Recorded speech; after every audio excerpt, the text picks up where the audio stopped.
ખૂબ ચલાવો. હાલેલુયા.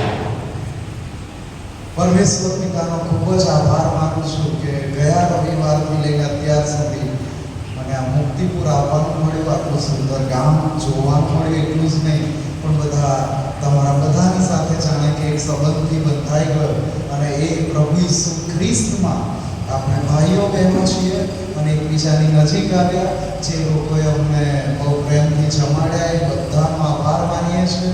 આજે બપોરે લોરેન્સભાઈના ત્યાં અને સાંજે સુરેશભાઈના ત્યાં તમારું જમવાનું હતું. એ કુટુંબોનો પણ અમે આભાર માનીએ છીએ. ફરીથી મેજર સાહેબ અને મેજરભાઈ કે જેઓએ ગયા રવિવારથી લઈને અને એ અગાઉ પણ અમે ફોન પર અમે જોડાયેલા રહ્યા હતા અને બધી નાની નાની વાતોની અમને કાળજી લીધી છે.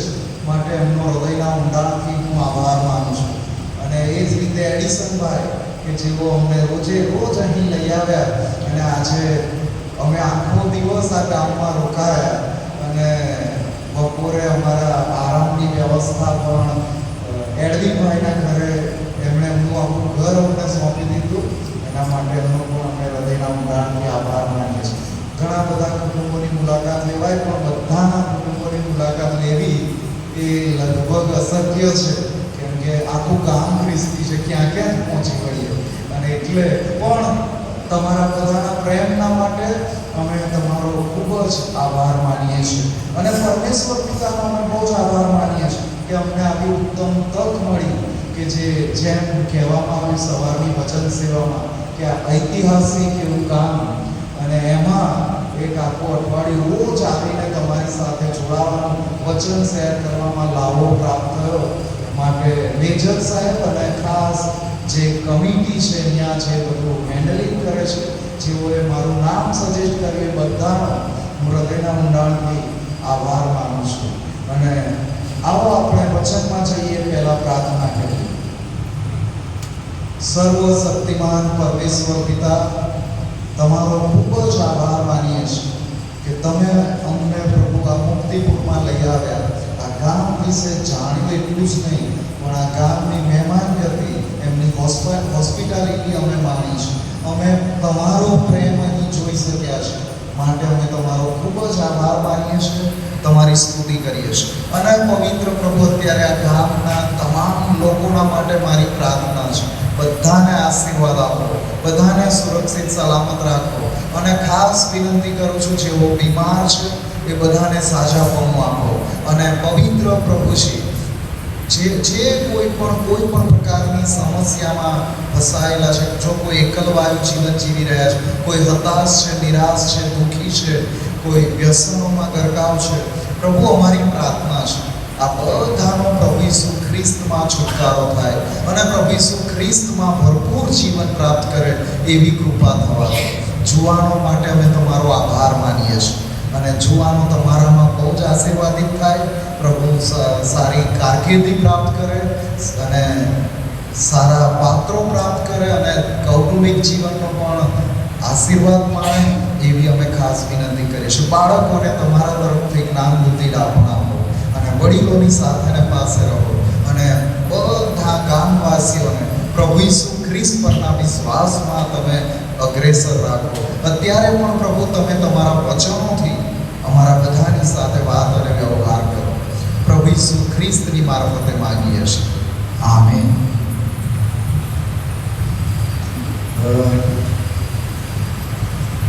એક દાદા અને એમની સાથે એક નાની દીકરી, એ બંને રાતના સમયે જમ્યા પછી ચાલવા નીકળ્યા હતા અને અંધારામાં રસ્તામાં ચાલી રહ્યા હતા. કેમ કે જો ક્યાંય પણ થોડી ઘણી લાઈટ હોય તો આકાશના બધા તારા દેખાય નહીં. અને પણ આ થોડા એવા અંધારા રસ્તામાં બંને જણ ચાલીને ક્યાંક જઈ રહ્યા હતા. અને પછી દાદાએ નાની દીકરીને કહ્યું, એમની પૌત્રીને, કે જો દીકરી, કેવા સરસ તારા ટમટમી રહ્યા છે અને આકાશ કેવું સરસ લાગી રહ્યું છે, કેટલા બધા તારા અને પેલો ચંદ્ર પણ અને આ બધું. ત્યારે પેલી નાની દીકરી એમ કહે છે કે દાદા, આ સ્વર્ગનું તળિયું આટલું સુંદર દેખાય છે તો સ્વર્ગ કેટલું સુંદર હશે. સ્વર્ગનું તળિયું આટલું સુંદર છે તો સ્વર્ગ કેટલું સુંદર હશે. અને એ બહુ જ સાચી વાત છે કે સ્વર્ગ એ બહુ જ સુંદર છે અને એનું વર્ણન પ્રભુના વચનોમાં આપણને કરવામાં આવ્યું છે. પણ આપણને આ જગત એ એટલું બધું માફક આવી ગયું છે, જગતના વાના આપણને એટલા બધા ગમી ગયા છે, બધા સંબંધો આપણને એટલા બધા ભાલા થઈ ગયા છે અને આપણે આ જગતથી એવા જોડાઈ ગયા છીએ કે અને સાથે સાથે પેલો શૈતાન કે જે આપણને ઉપરની વાતો પર ચિત્ત લગાડવા ના દે, ઉપરની વાતોનો આપણને વિચાર કરવા ના દે અને આપણે એ સ્વર્ગ વિશેની વાતોથી અજાણ જ રહી જઈએ. પરંતુ આજે આપણે એ સ્વર્ગ વિશે કેટલીક વાતો સાંભળવા માંગીએ છીએ અને એટલું સુંદર અને એ સદાકાળની એવી જગ્યા છે કે એના માટે પ્રભુના મહાન સેવક ડીએલ મૂડી, જો તમે નામ સાંભળ્યું હોય, ડીએલ મૂડી એ પ્રભુના મહાન સેવક હતા અને જ્યારે એ વૃદ્ધાવસ્થામાં હતા, એમનું મરણ પાસે આવ્યું હતું, ત્યારે એમણે સ્વર્ગ વિશે આ પ્રમાણે લખ્યું હતું. એમણે એવું કહ્યું કે એક દિવસ તમને સમાચાર મળશે, એક દિવસ ન્યૂઝપેપરમાં આવશે કે ડીએલ મૂડી ઈસ્ટ નોર્થફિલ્ડના રહેવાસી મરણ પામ્યા છે. અને ડીએલ મૂડી એવું કહે છે કે આ શબ્દોને સહેજેય સાચા માનતા નહીં. તમને જ્યારે મારા મરણના સમાચાર મળે તો એ શબ્દોને સહેજેય સાચા માનતા નહીં, કેમ કે જ્યારે મારું મરણ થયું હશે ને ત્યારે તો હું હમણાં જીવું છું એના કરતાં પણ વધારે સારી રીતે હું જીવતો હોઈશ અને હું ઊંચાઈ પર ગયો હોઈશ. અને એટલું જ નહીં, પણ આ માટીના ઘરમાંથી, આ શરીર એ માટીનું ઘર છે, એ માટીના ઘરમાંથી કદી નાશ ન પામનાર સનાતન ઘરમાં હું ગયો હોઈશ કે પછી ત્યાં મરણ આવવાનું નથી, પાપ પ્રવેશ કરશે નહીં અને પ્રભુના જેવું, પ્રભુ ઈસુ ખ્રિસ્તના જેવું મહિમાવાન શરીર હશે. અને 1837માં મારો દેહમાં મારો જન્મ થયો હતો, એટલે કે એમનો જન્મ 1837માં થયો હતો અને પછી કે છે 1856માં આત્મામાં મારો જન્મ થયો, એટલે કે નવા જન્મના અનુભવમાં આવ્યા 1856માં. અને જેઓ દેહથી જન્મેલા છે તેઓ મરે છે અને જેઓ આત્માથી જન્મ્યા છે એ સદાકાળ જીવે છે. અને માટે નવો જન્મ એ આપણા બધાના માટે બહુ જરૂરની બાબત છે.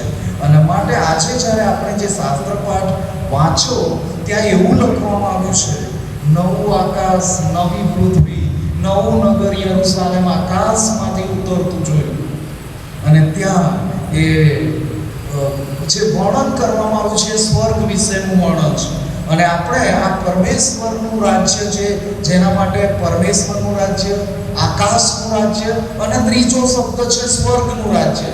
અને આ બધી વાતો વિશે આપણે ઘણી બધી વખત વિચાર કરતા નથી અને ઘણા બધા તો ઈસુ ખ્રિસ્ત પર વિશ્વાસ કરીએ છીએ, ઈસુ ખ્રિસ્તની મંડળી સાથે જોડાયેલા છીએ, ઈસુ ખ્રિસ્તની ફૌજના સિપાહીઓ હોવા છતાં પણ ઘણી બધી વખત એમ કે કોણે જોયું હવે સ્વર્ગ અને નરક. પણ આપણે આ પરમેશ્વરના પવિત્ર વચનોને, સત્ય વચનો છે એ રીતે સ્વીકારેલા છે. પવિત્ર અને સત્ય વચનો છે એમ આપણે સ્વીકારેલા છે. એમાં લખેલું બધું વાસ્તવિક છે, એ બધું સત્ય છે.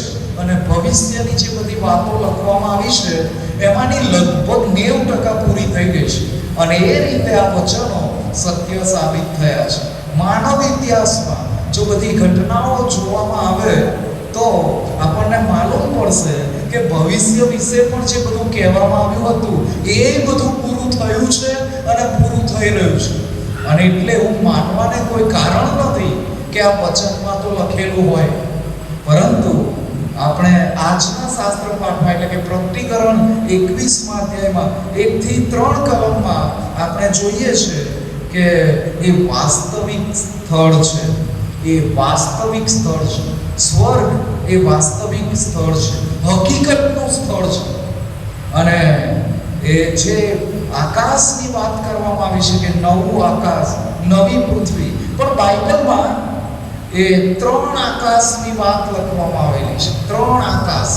અને પહેલું આકાશ જે છે એ આપણે જે આ ભૂરા કલરનું ઉપર જોઈએ છે, જ્યારે વાદળો ના હોય ત્યારે જે એકદમ સ્કાય બ્લુ કલર જે હોય છે એ આકાશ. અને એના માટે એ પૃથ્વીનું વાતાવરણ છે કે જ્યાં સુધી માણસ જઈ શકે છે, એ સ્પેસમાં જઈ શકે છે. અને એ વાતાવરણ છે કે જ્યાં પ્લેનમાં કે પછી બીજી કોઈ રીતે એ આકાશમાં માણસ એ ત્યાં જઈ શકે છે. એ સ્થળ કે જેને આપણે જોઈએ છે એ પ્રથમ આકાશ.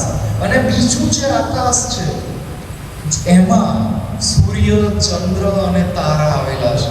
એટલે આપણે જે આકાશ જોઈએ છે, દિવસ દરમિયાન જે આકાશ જોઈએ છે એ પ્રથમ આકાશ, પ્રથમ.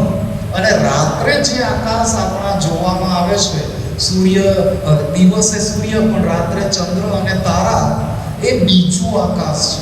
અને એ પણ આપણે સૂર્ય તરફ દ્રષ્ટિ કરીએ તો જાણે કે બીજા આકાશ તરફ જોઈએ છે. ચંદ્ર તારા એ બીજા આકાશમાં આવેલા છે. અને ત્રીજું આકાશ એ પરમેશ્વરનું રહેઠાણ, એ પરમેશ્વરનું રહેઠાણ, જેના વિશે પ્રભુના વચનોમાં એ સ્વર્ગના ખુલાસા કરવામાં આવ્યા છે. બીજો કોરિન્થી 12મો અધ્યાય, બીજી કલમથી ચોથી કલમમાં એવું લખ્યું છે. બીજો કોરિન્થી 12મો અધ્યાય 2 થી 4. ખ્રિસ્તમાં એક એવા માણસને હું ઓળખું છું, તે શરીરમાં હતો તે હું જાણતો નથી, કે શરીર બહાર હતો તે પણ હું જાણતો નથી. પરમેશ્વર જાણે છે કે જેને 14 વર્ષ ઉપર ત્રીજા આકાશમાં ઉપાડી લેવામાં આવ્યો. અને એવા માણસને હું ઓળખું છું, તે શરીરમાં હતો કે શરીર બહાર હતો તે હું જાણતો નથી. પરમેશ્વર જાણે છે કે તેને પારાદેશમાં ઉપાડી લેવામાં આવ્યો. અને માણસથી બોલી શકાય નહીં એવી અકથનીય વાતો તેના સાંભળવામાં આવી. આવું કોણ કહે છે? પાઉલ કહે છે. પાઉલ 2 વ્યક્તિઓ વિશે વાત કરે છે. અને ત્યાં આપણને માલુમ પડે છે કે પરમેશ્વરના વચનોમાં 3 આકાશની વાતો લખવામાં આવેલી છે. અને આ પહેલા માણસ વિશે કહ્યું કે માણસને ઓળખું છું, એ શરીરમાં હતો કે શરીરની બહાર હતો એ હું જાણતો નથી, પણ એ તો પરમેશ્વર જાણે છે. પણ એને કે છે ત્રીજા આકાશમાં ઉપાડી લેવામાં આવ્યો હતો. અને આ વચનના આધારે આપણને માલુમ પડે છે કે 3 આકાશોની વાત છે. અને પછી બીજા એક વ્યક્તિ વિશે કહે છે સેમ મેટર, અને કહે છે કે એને પારાદેશમાં ઉપાડી લેવામાં આવ્યો. અને ત્યાં કહે છે અકથનીય વાતો તેના સાંભળવામાં આવી. અને અહીં એ સ્વર્ગ વિશેની વાત નોંધવામાં આવેલી છે. જૂના કરારમાં પણ આપણે જાણીએ છીએ કે હનોકને ઉપર લઈ લેવામાં આવ્યો. હનોક 65 વર્ષનો થયો અને પછી એનો દીકરો થયો. શું નામ એનું? મધુસેલા. અને ત્યારબાદ એ 300 વર્ષ સુધી એ પરમેશ્વરની સાથે ચાલ્યો. અને પરમેશ્વરે પછી એને ઉપાડી લીધો, સ્વર્ગમાં ઉપાડી લીધો. એલિયા વિશે આપણે જાણીએ છીએ કે એને તો અગ્નિરથ એ આવ્યો અને એલિયાને જીવતા એને પણ એ સ્વર્ગમાં લઈ લેવામાં આવ્યો, આકાશમાં ગયો. મૂસાની વાત થોડી કન્ફ્યુઝન વાળી છે, કેમ કે મૂસા વિશે એવું લખવામાં આવ્યું કે એ મૂસાને પહેલાં તો એ પિસગા પર લઈ જઈને આખું યરૂશાલેમ અને ઇઝરાયેલ દેશ, વચનનો દેશ બતાવ્યો. અને પછી તે ત્યાં મરણ પામ્યો અને એની કબર આજ દિન સુધી કોઈને મળી નથી. અને એ શબ્દોય જાણે કે એટલા માટે લખવામાં આવ્યા કે લોકો એ મૂસાનું જ ભજન કરવા ન માંડે, એટલે એ રીતે મૂસાએ પોતે એના મરણ વિશે પણ અગાઉથી લખી દીધું કે તે મરણ પામ્યો અને એની કબર કોઈને પ્રાપ્ત થઈ નહીં, કોઈ એની કબર જોઈ નથી. અને બીજું એક કારણ કે એ મૂસા ઇઝરાયેલી પ્રજાને ઇજિપ્તમાંથી છોડાવીને, મિસરમાંથી છોડાવીને છેક બોર્ડર પર, ઇઝરાયેલની કનાન દેશની બોર્ડર પર આવી ગયા, પણ એ એન્ટર થઈ શક્યા નહીં. અને એનું કારણ પણ એ જ હતું કે અત્યાર સુધી જે રીતે ઇઝરાયેલી પ્રજા જે રીતે વારે ઘડીએ મૂર્તિ પૂજામાં અને અન્ય દેવી દેવતામાં ફસાઈ જતા હતા, જો મૂસા એ પોતે સહી સલામત રીતે બધા લોકોને વચનના દેશમાં લઈ ગયો હોત તો લોકો પછી એમ જ કહેત કે અમારે તો પરમેશ્વરની જરૂર નથી, અમારે તો બસ આ મૂસાનું જ ભજન કરવાનું. આવું ના બને એટલા માટે થઈ નહીં એ મૂસાએ એ જે ભૂલ કરી કે એને કહ્યું હતું કે તું ખડકને કહે છે એટલે તને પાણી આપવામાં આવશે, પણ એ ખડકને કહેવાને બદલે મૂસાએ એને લાકડી મારી, અને લાકડી મારતા પહેલા પણ જે શબ્દો બોલ્યા એમાં વાંધો હતો. એ મૂસા એમ કહે છે, શું અમે તમને પાણી આપીએ? શું અમે તમને પાણી આપીએ? મૂસા અમે જ્યારે કહે છે ને ત્યારે પોતે અને પરમેશ્વર એટલે કે જાણે બંને સમકક્ષ થઈ ગયા, બંને જણા સમાન થઈ ગયા. એક માણસ પછી ભલે ને મૂસા હોય પણ એ પરમેશ્વરની સમકક્ષ તો ના જ થઈ શકે. અને એના શબ્દોના કારણે પરમેશ્વરે એને કહ્યું, તું હવે આ કનાન દેશને, વચનના દેશને તારી આંખોથી જોઈશ, પણ તું એમાં પ્રવેશ કરવા પામશે નહીં. અને એટલે મૂસા એમાં પ્રવેશ કરી શક્યો નહીં, અને પછી એ મરણ પામ્યો કે એને દાટવામાં આવ્યો. એ બધી બાબતો વિશે આજે પણ કેટલાક મતાંતરો છે. પણ આપણે સ્વર્ગ વિશેની વાત જોઈએ છે તો પ્રકટીકરણના 4થા અધ્યાયની 1લી કલમમાં પણ લખ્યું છે કે એ બનાવો બન્યા પછી મેં જોયું તો જુઓ, આકાશમાં એક દ્વાર ઉઘડેલું હતું, અને જે પહેલી વાણી મેં સાંભળી તે રણશિંગડાના અવાજ જેવી મારી સાથે બોલતી હતી. તેણે કહ્યું કે અહીં ઉપર આવ, અને હવે પછી જે થવાનું છે તે હું તને દેખાડીશ. યોહાન, જે પ્રભુ ઈસુ ખ્રિસ્તનો પ્રિય શિષ્ય, જેને સંદર્શન થયું, એને પ્રકટીકરણ થયું અને પુસ્તક લખ્યું, અને એ આ પ્રકટીકરણનું પુસ્તક, અને ત્યાંથી પછી 5મા અધ્યાયની 14મી કલમ સુધી યોહાન એ સંદર્શનમાં સ્વર્ગને જુએ છે. અને એટલે જ એ પ્રકટીકરણ 4થી લઈને 4થો અને 5મો અધ્યાય જો વાંચશો તો ત્યાં એ સ્વર્ગ વિશેનું બધું એ ત્યાં વિવરણ કરવામાં આવેલું છે, એ આપણને જોવા મળે છે. આ જે સ્વર્ગ છે એના વિશેની ઘણી બધી એવી માન્યતાઓ ચાલતી આવી છે. લોકો જાત જાતનું વિચારે છે, અને પછી એવું વિચારે છે કે જાણે સ્વર્ગ પણ કદાચ બોરિંગ હશે, એ કંટાળાજનક સ્થળ હશે. કેમ લોકો આવું વિચારે છે? માણસો આવું કેમ વિચારે કે સ્વર્ગ કંટાળાજનક હશે? કેમ કે બધા એવું માને છે કે સ્વર્ગમાં તો બસ 24 કલાક એ પરમેશ્વરની ઉપસ્થિતિમાં ઊભું રહેવાનું, અને એમના માટે ગીતો જ ગાયા કરવાના, એમની સ્તુતિ આરાધના જ કરવાનું, બીજું કશું ત્યાં કામ નહીં હોય. બસ 24 કલાક એમની સ્તુતિ આરાધના જ કર્યા કરવાનું.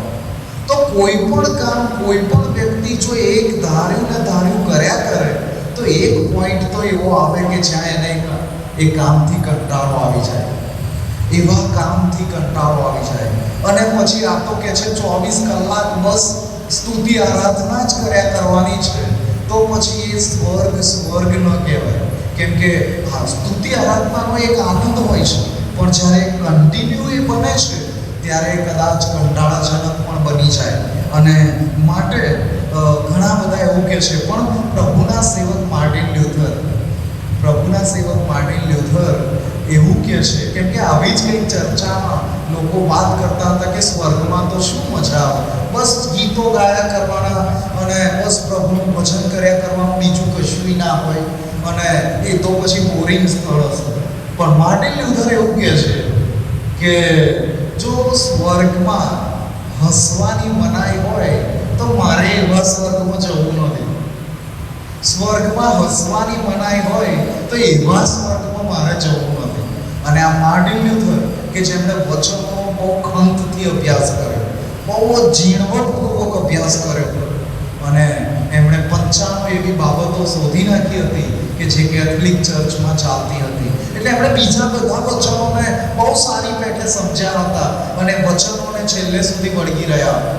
અને એમનું આ સ્ટેટમેન્ટ હતું, એટલે કે સ્વર્ગ એ ખરેખર આનંદનું સ્થળ છે, ખરેખર સુંદર છે, અને આ સ્વર્ગ એ આરામનું સ્થળ છે. આરામ કરવાનું સ્થળ છે. હિબ્રુઓને પત્ર 4થો અધ્યાય અને 3 થી 11મી કલમમાં એ વાત લખવામાં આવી છે. અને ત્યાં એ હિબ્રુઓને પત્ર લખનાર લેખક એ જ કહેવા માંગે છે કે આપણે વિશ્વાસ કરનારા વિશ્રામમાં પ્રવેશ કરીએ છીએ. આપણે વિશ્વાસ કરનારા લોકો વિશ્રામમાં પ્રવેશ કરીએ, આરામ કરવામાં. આરામનું સ્થળ છે. અને હિબ્રુ 11:13 થી 16માં જે બધી વાતો લખી છે કે આપણે બધા આ પૃથ્વી પર પરદેશી છીએ અને પ્રવાસી છીએ, અને આપણે જાણે કે સ્વદેશની શોધ કરી રહ્યા છીએ. બધા મોક્ષની અથવા સ્વર્ગની શોધમાં છે, બધા જ સ્વર્ગની શોધમાં છે.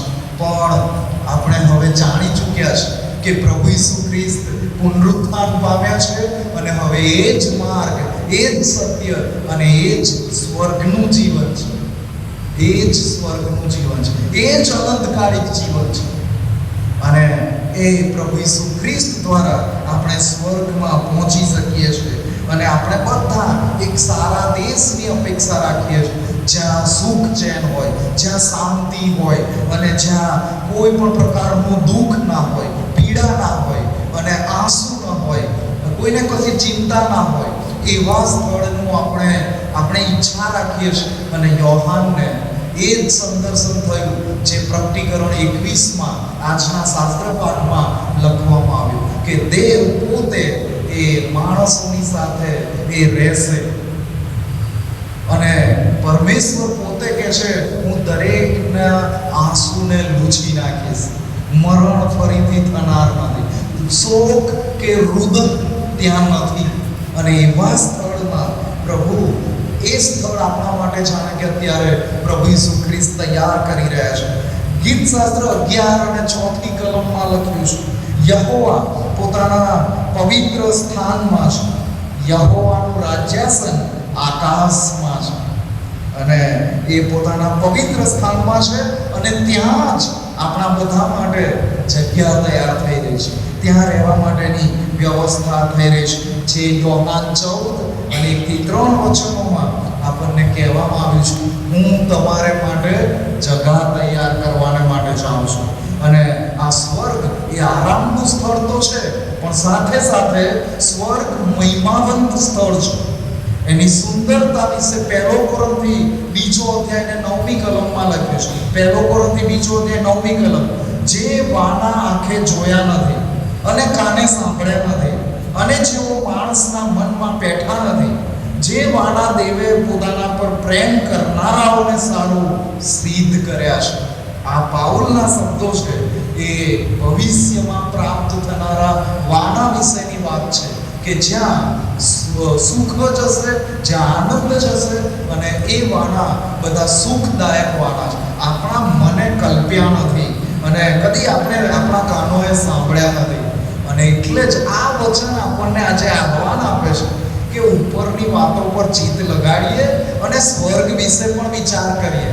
અને સ્વર્ગ વિશે વિચાર કેમ લોકો નથી કરતા, એનું કારણ એ છે કે ક્યાંક સ્વર્ગની વાતો કરીએ ને સ્વર્ગમાં પ્રભુ અત્યારે ને અત્યારે બોલાવી લેશે તો. અને આવું જ કંઈક એક વખત થયું કે એક બાળક સાહેબે પ્રશ્ન કર્યો, બધા સમાજોને પ્રશ્ન કર્યો કે કેટલા જણને સ્વર્ગમાં જવું છે, હાથ ઉપર કરશો, કેટલા જણને સ્વર્ગમાં જવું છે. એટલે કેટલાક લોકોએ હાથ ઉપર કર્યો, પણ આગળની બેન્ચમાં એક જુવાન છોકરો બેઠો હતો, જે 10 વર્ષની ઉંમરનો છોકરો હતો. એ પહેલી જ બેન્ચ પર ઊભો હતો. આજુબાજુ બધાએ હાથ ઉપર કર્યો હતો, પણ એ છોકરાએ હાથ ઉપર કર્યો નહોતો.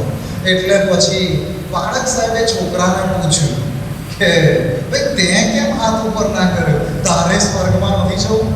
તો કે છે મારે સ્વર્ગમાં જવું છે, પણ મને એમ કે આ તો બાળક સાહેબ લિસ્ટ તૈયાર કરતા હશે કે બધાને સ્વર્ગમાં મોકલી દે. બાળક સાહેબના લિસ્ટ તૈયાર કરવાથી કોઈ એનું પૂરું થાય ને સ્વર્ગમાં જતા રહેશે એવું નહીં થાય, એવું ક્યારેય નહીં થાય.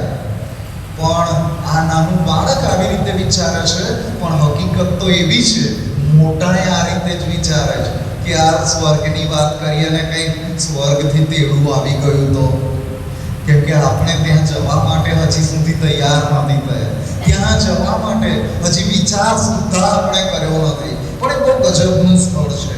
અને એ પરમેશ્વર પોતે સર્જી રહ્યા છે, એ પોતે બનાવી રહ્યા છે. અને આજના શાસ્ત્ર પાઠમાં 5મી કલમમાં એ લખ્યું છે, રાજ્યાસન પર જે બેઠેલો છે તેણે કહ્યું કે જુઓ, હું સઘળું નવું બનાવું છું, હું સઘળું નવું બનાવું. સ્વર્ગમાં પણ આપણ માણસોના માટે પરમેશ્વર બધું નવું કરી રહ્યા છે, નવી વ્યવસ્થાઓ કરી રહ્યા છે કે જ્યાં આપણે બધા આનંદ માણી શકીએ, જીવનનો આનંદ માણી શકીએ. અને એ પરમેશ્વર પોતે એમના હાથોએ એ કામ આપણા માટે કરી રહ્યા છે. પહેલો પિત્તર 1લો અધ્યાય ને 4મી કલમ, પહેલો પિત્તર 1લો અધ્યાય 4મી કલમ, અવિનાશી, નિર્મળ તથા કરમાઈ ન જનારા વતનને માટે આપણને પુનર્જન્મ આપ્યો છે. તે વતન તમારે સારું આકાશમાં રાખી મૂકેલું છે.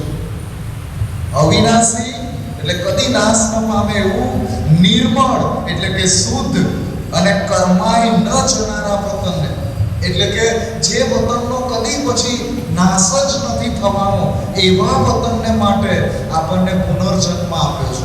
હવે આ પુનર્જન્મ શબ્દને આપણે સમજવો રહ્યો, કેમ કે આપણે આ પુનર્જન્મમાં માનતા નથી.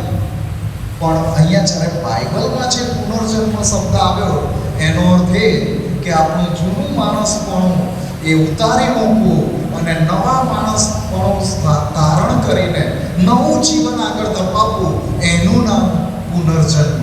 અને એ પુનર્જન્મ આપણને પ્રભુ ઈસુ ખ્રિસ્તમાં પ્રાપ્ત થાય છે કે એ વતન આપણે સારું આકાશમાં રાખી મૂકેલું છે અને આપણે ત્યાં પહોંચીએ, આપણે એ વતન પ્રાપ્ત કરી લઈએ, એનો વારસો આપણને મળે, એમાં આપણો ભાગ હોય. એમાં ઘણા બધા ઘરો છે, એમાં આપણું પણ એક ઘર હોય, એમાં આપણું પણ એક ઘર હોય. અને એટલે જ આ જે વાત કરવામાં આવી છે કે પછી આપણને એમની સાથે બેસાડવાના. પાઉલ એફેસીઓની મંડળીને પત્ર લખતા 2 અધ્યાયની 7મી કલમમાં કહે છે, ખ્રિસ્તમાં સ્વર્ગીય સ્થાનોમાં તેની સાથે બેસાડ્યા.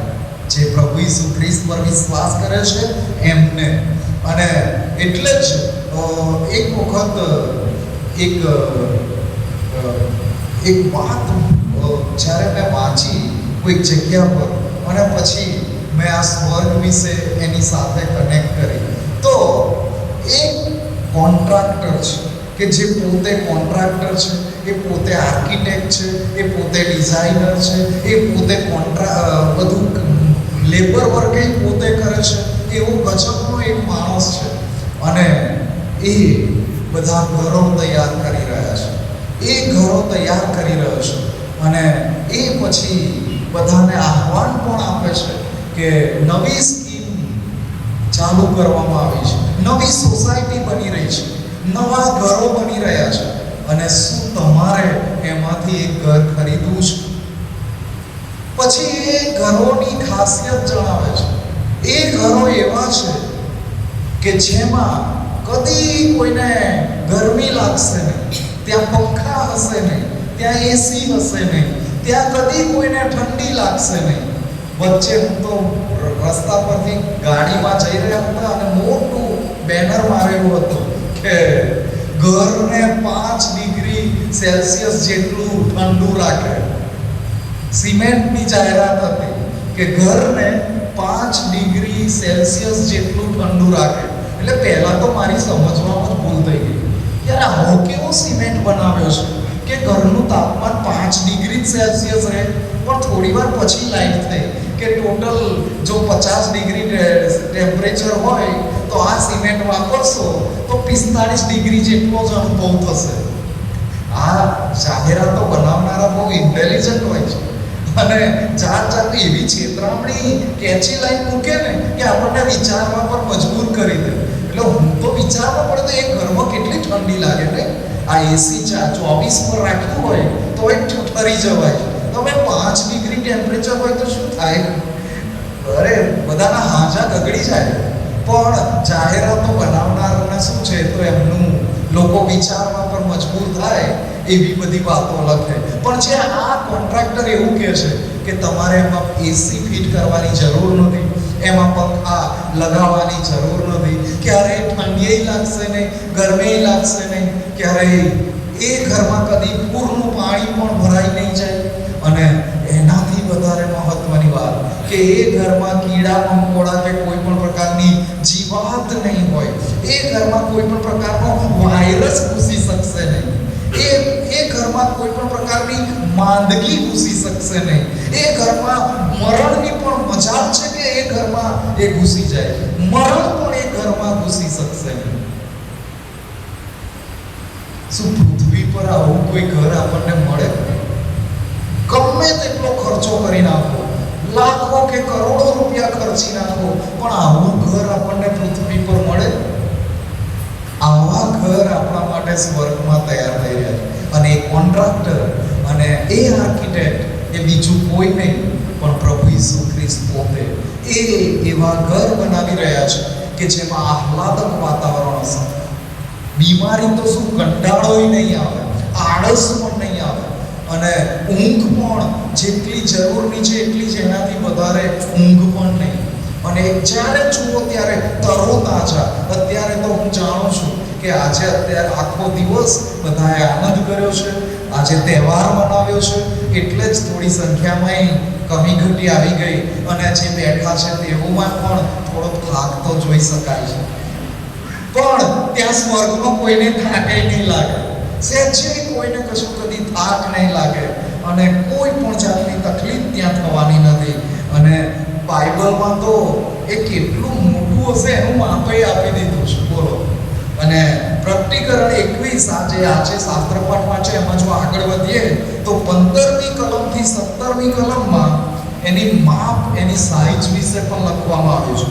જે દૂત મારી સાથે બોલતો હતો તેની પાસે તે નગરનું, તેના દરવાજાનું તથા તેના કોટનું માપ લેવા સારું સોનાની છડી હતી. અને એનું માપ કેટલું હતું તો 1500 માઇલ લંબાઈ અને એટલી જ પછી પહોળાઈ અને એટલી જ ઊંચાઈ, એટલે કે બધી બાજુથી 1500 માઇલ.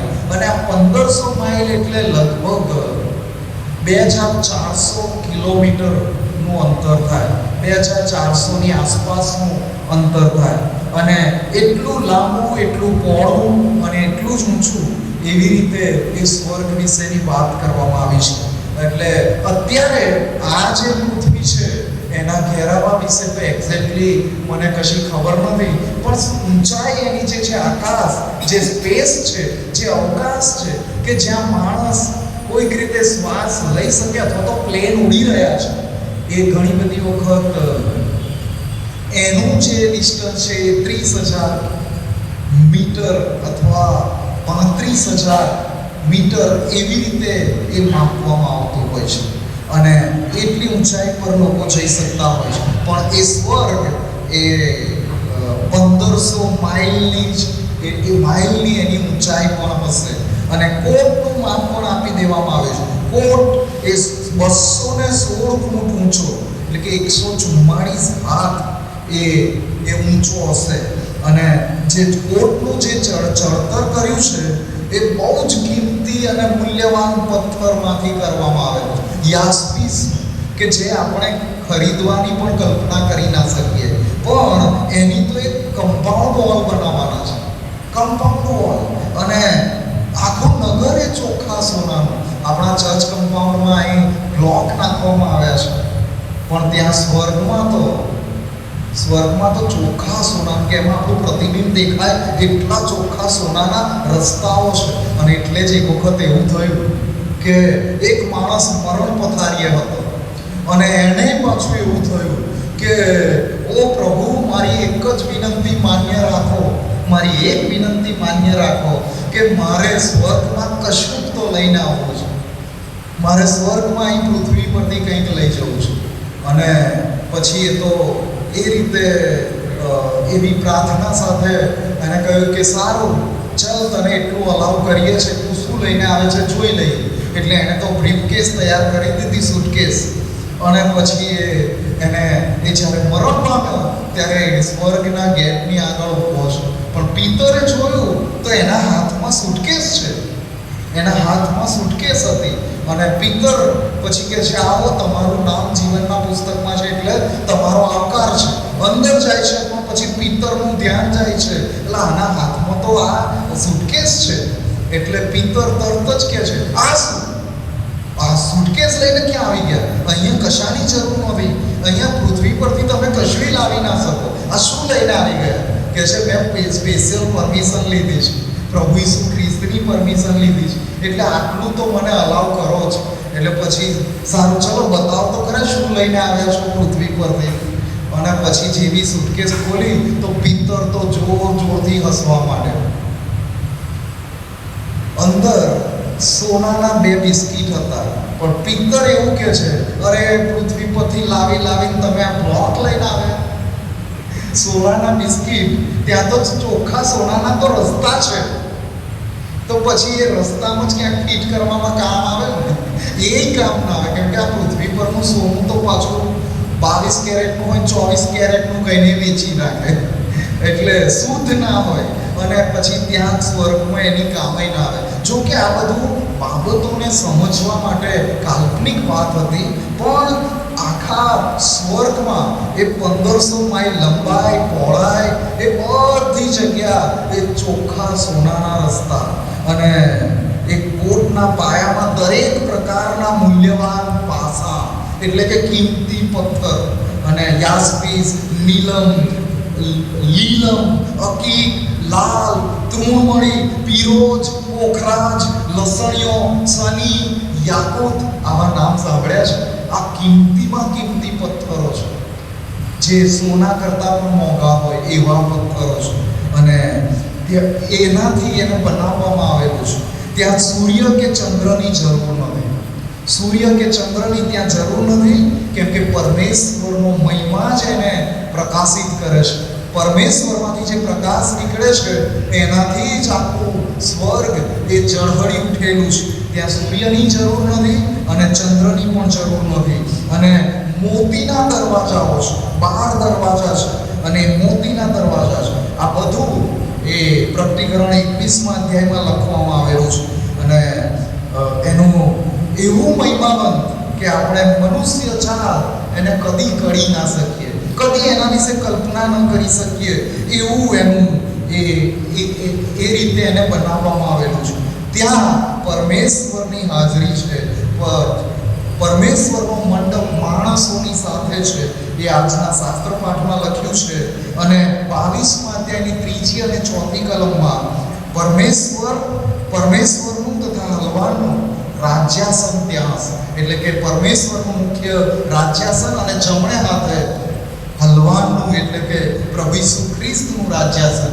પછી એમની ફરતે 24 વડીલો એમની સાથે બેઠેલા હશે.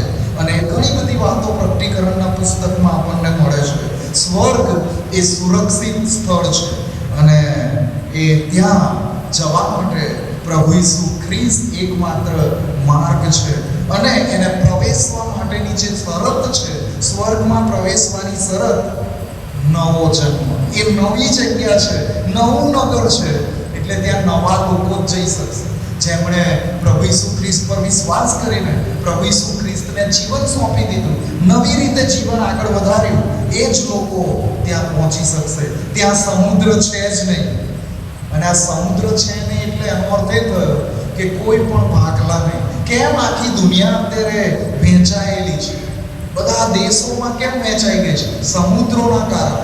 પાણી એ ભૂમિને બીજી ભૂમિથી જુદા કરે છે, જે પ્રભુના વચનો પ્રમાણે છે. અને સ્વર્ગમાં તો હવે સમુદ્ર છે જ નહીં, એટલે કે બધા લોકો સાથે રહેવાનું છે. ત્યાં દુઃખ કે આંસુ નથી, ત્યાં મરણ નથી, શોક કે રુદન નથી, ત્યાં સતાવણી થવાની નથી, ત્યાં મંદિર કે ચર્ચ કે કશું નથી, અને સૂર્ય કે ચંદ્ર નથી, ત્યાં શ્રાપ નથી, એમાં પાપ નથી, એમાં અશુદ્ધતા નથી, એમાં કોઈ ધિક્કાર પાત્ર કૃત્યો નથી, ત્યાં અસત્ય નથી. આવા બધી કોઈ બાબતને ત્યાં સ્થાન નથી. કોઈ જ પ્રકારની બાબતને ત્યાં સ્થાન નથી, કેમ કે ત્યાં તો જેમની પાસે પવિત્ર આત્મા મળેલો છે એવા લોકો ત્યાં જશે.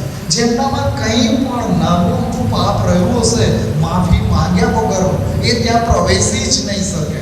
જેઓ નવા નથી બન્યા એ લોકો ત્યાં રહી જ નહીં શકે. ત્યાં શૈતાન હશે નહીં, ત્યાં અશુદ્ધ આત્માઓ હશે નહીં, કેમ કે એમને તો ઘોર અંધકારમાં અને એ નર્કની શિક્ષા ભોગવવાને માટે નાખી દેવામાં આવ્યા છે સદાકાળના માટે.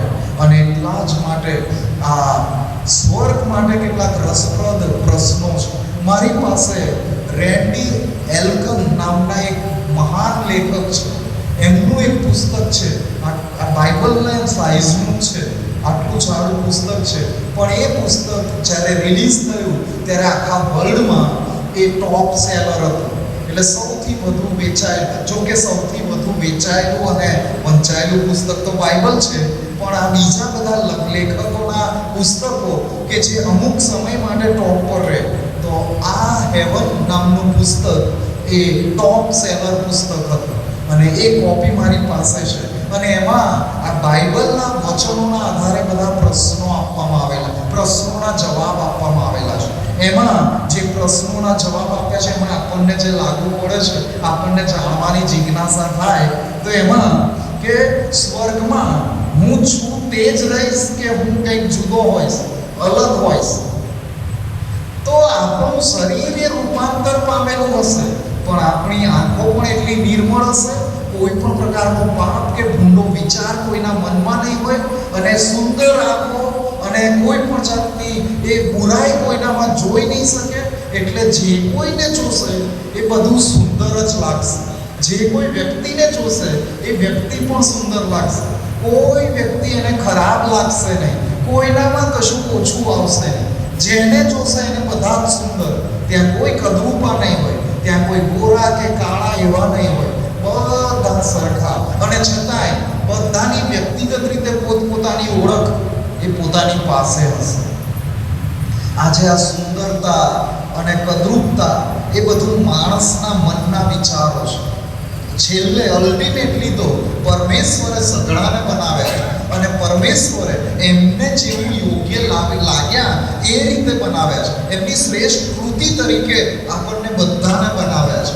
પણ આપણે બધું ભેદભાવ અને ગમો ને બધું લાવી દીધું. એ બધું પાપના કારણે આવ્યું, જે સ્વર્ગમાં નહીં હોય, કેમ કે ત્યાં પાપ છે જ નહીં. આપણું આ શરીર કેવું હશે? તો આપણું આ શરીર જે પ્રમાણે આપણે પૃથ્વી પર જીવ્યા છે અને જે સંબંધો માટે આપણને ઝંખના રહી છે, એ બધા સંબંધો ત્યાં સ્વર્ગમાં પણ આપણે માણી શકીશું. અને ત્યાં આપણે એકબીજાને ઓળખી શકીશું, એકબીજાને જાણીશું. જો પૃથ્વી પર મળ્યા હશું એ પણ યાદ આવશે કે પૃથ્વી પર એ 2026ના પેશન વીકમાં આ શરદ મેકવાન અમારા મુક્તિપુરમાં આવ્યા હતા, અને અત્યારે ફરીથી આપણે સાથે મળ્યા. અને એ બધું યાદ પણ આવશે, એ બધું યાદ આવશે. જો તમે બધા સ્વર્ગમાં આવવાના હશો તો. નર્કમાં તો યાદ આવશે તો રડવું ને દાંત પીસવું જ થશે. અરે તે દિવસે સાંભળી લીધું હોત, તે દિવસે પ્રભુ ઈસુ ખ્રિસ્તનો સ્વીકાર કરી લીધો હોત તો સારું થાત, તો આ શિક્ષાથી ને નાશથી બચી ગયા હોત, શિક્ષાથી અને નાશથી બચી ગયા હોત. પણ પછી કોઈ રસ્તો નહીં હોય. પણ આપણે સ્વર્ગમાં શું ખાઈશું, શું પીશું, એનો પણ જવાબ છે. અને નોનવેજ મેં સાંભળ્યું, બાળક સાહેબ એવું કહેતા હતા કે શુક્રવારથી બપોરે ને સાંજે એમણે ચિકન બિરયાની જ ખાધી છે. અને હવે તમે વિચારો કે મુક્તિપુરના લોકોને તો કંઈ પણ પ્રોગ્રામ હોય તો નોનવેજ તો જોઈએ જ, નોનવેજ વગર ના ચાલે. તો સ્વર્ગમાં પણ એની ગજબની વ્યવસ્થા હશે. અને જાણીને નવાઈ લાગશે કે ત્યાં કોઈ હિંસા નહીં હોય, એટલે ત્યાં પ્રાણીઓ કપાશે નહીં, ત્યાં મરઘીઓએ મરવું નહીં પડે, ત્યાં બકરાએ કપાશે નહીં. પણ તેમ છતાં ત્યાં આપણને એ બધું પ્રાપ્ત થશે. અને એ સાચી વાત છે. કેમ ખબર છે? ઇઝરાયેલના વૈજ્ઞાનિકોએ એવું મટન તૈયાર કર્યું છે કે છોડવા ઉગાડે છે, અને એના ગર્ભમાંથી, એટલે એના દાંડીમાંથી વચ્ચેથી જે કાઢે અને એમાંથી એક પીસ બનાવે છે, જે એક્ઝેક્ટલી એવું લાગે કે આ તો મટનના પીસ છે, આ ચિકનના પીસ છે. પણ એ કોઈ પ્રાણીને મારી નાખીને નહીં. તમે જો ગૂગલ પર સર્ચ કરશો ને તો મળશે આ કે હવે એ આર્ટિફિશિયલ મીટ જે ઇઝરાયલના એક વૈજ્ઞાનિકે બનાવ્યું છે કે તમે નોનવેજ ખાઓ પણ કોઈ પ્રાણી કે પંખીને મારવાનું નથી અને છતાંય તમને એ નોનવેજ મળશે. તો જો માણસો આવું બધું કરી શકતા હોય, જેમને પરમેશ્વરે બુદ્ધિ આપી છે એવા માણસો આવું કરી શકતા હોય, તે બુદ્ધિ આપનાર પરમેશ્વર એનાથી ખાસ કરી શકે કે નહીં? અને એટલે સ્વર્ગમાં કોઈ પણ પ્રકારના પ્રાણી પંખીઓને પણ મારવામાં નહીં આવે, અને છતાંય બધાને મટન ખાવાનું મન થશે તો મટન ખલિયા આવી જશે અને ચિકન બિરયાની જે ઈચ્છતા હશે એમના માટે ચિકન બિરયાની પણ આવી જશે, અને ત્યાં મોટી મોટી મિજબાનીઓ થતી હશે, અને પ્રભુ ઈસુ ખ્રિસ્ત પોતે એનું આયોજન કરતા હશે. એક અગત્યનો પ્રશ્ન કે જ્યારે આપણે સ્વર્ગમાં હોઈશું ત્યારે આપણી ઉંમર કેટલી હશે? સ્વર્ગમાં જઈને પછી અહીંથી જે ઉંમરમાં ગયા અને એ જ ઉંમરમાં રહેવાનું હોય તો બહુ મજા ના આવે, કેમ કે જે બહુ વયોવૃદ્ધ થઈને મર્યા હોય એ તો પછી બહુ વૃદ્ધ હોય તો ત્યાં પછી સ્વર્ગમાં મજા ના આવે. એટલે ત્યાં ગયા પછી બધાની ઉંમર કેટલી હશે તો એનો બેઝ એ પ્રમાણે છે, અને રેન્ડી એલ્કન વચન પ્રમાણે એવું વિચારે છે કે જ્યારે પ્રભુ ઈસુ ખ્રિસ્ત સદેહે સ્વર્ગમાં ગયા પુનરુત્થાન પામ્યા પછી ત્યારે એમની ઉંમર કેટલી હતી? પ્રભુ ઈસુ ખ્રિસ્ત આ પૃથ્વી પર કેટલા વર્ષ જીવ્યા, અને જ્યારે એમનું મરણ થયું, પુનરુત્થાન થયું અને પછી સ્વર્ગમાં ગયા ત્યારે એમની ઉંમર કેટલી હતી? 33.5 વર્ષ. અને પૃથ્વી પર બધા માણસોની ઉંમર 33.5 વર્ષ હશે. એટલે ઘણા બધા જે વૃદ્ધ હોય છે એ એમ કહેતા હોય છે કે યાર અમે તો હવે ઘરડા થયા, અમારા તો દિવસો ગયા, હવે જુવાની પાછી ના આવે, નિશાસા ના નાખશો. જો પ્રભુ ઈસુ ખ્રિસ્ત પર વિશ્વાસ કરી લેશો, નવા થઈ જશો, તો જુવાની ફરીથી રાહ જોઈ રહી છે. ફરી બધા જુવાન થઈ જશે. સ્વર્ગમાં જઈને બધા 33 વર્ષના જુવાન થઈ જશે. એટલે કોઈ જેણે પ્રભુ ઈસુ ખ્રિસ્ત પર વિશ્વાસ કર્યો છે એ હવે એમ નહીં કે ભાઈ જવા દો ને, અમારે તો દાડા ગયા, અમારા દાડા ભરાઈ ગયા, હવે અમારી જુવાની પાછી ના આવે. આવશે જો પ્રભુ ઈસુ ખ્રિસ્ત પર વિશ્વાસ કરશો અને સ્વર્ગમાં જઈશું તો ત્યાં એ જુવાની પાછી આવવાની છે. અને માટે આપણને આ બધા વચનો એટલા માટે આપવામાં આવ્યા છે કે પ્રભુ ઈસુ ખ્રિસ્ત પુનરુત્થાન પામ્યા છે, અને એ પુનરુત્થાન પામ્યા છે માટે આપણે બધા સ્વર્ગમાં જઈશું. અને આ બધી વાતોથી એકબીજાને ઉત્તેજન આપો કે પેલા શૈતાનની વાતોમાં લોકો આવી ન જાય અને પાપમાં પડી ન જાય, પ્રભુથી દૂર ન થઈ જાય, પણ સ્વર્ગ વિશે બધી વાતો, બધી કલ્પના કરતા રહે, એના વિશે વિચાર કરતા રહે. એટલે પાવન એવું કહે છે કે ઉપરની વાતો પર ચિત્ત લગાવો. છેલ્લી વાત કહીને હું પૂરું કરું. એક અંકલ આંટી હતા. અંકલ 85 વર્ષના અને આંટી 80 વર્ષના, અને બંને જણ કાર લઈને કંઈક જઈ રહ્યા હતા. અંકલ એટલા હેલ્ધી હતા કે 85 વર્ષે પણ કાર ચલાવતા હતા. બંને જણ કાર લઈને નીકળ્યા હતા. અકસ્માત નડ્યો, અને એવો ભયંકર અકસ્માત થયો કે બંને જણ ઓન ધ સ્પોટ મરી ગયા. અને બીજી જ પળે એમની આંખો ખુલી તો બંને જણ સ્વર્ગમાં હતા, અને સ્વર્ગમાં પિતર એમને આવકારવા માટે સામે ઊભા હતા. પિતર કહે છે, આવો બંને જણા, તમે સ્વર્ગમાં, તમારું સ્વાગત છે, ચલો તમને સ્વર્ગની એક સૈર કરાવી દઉં અને તમારી જે વ્યવસ્થા છે બતાવી દઉં.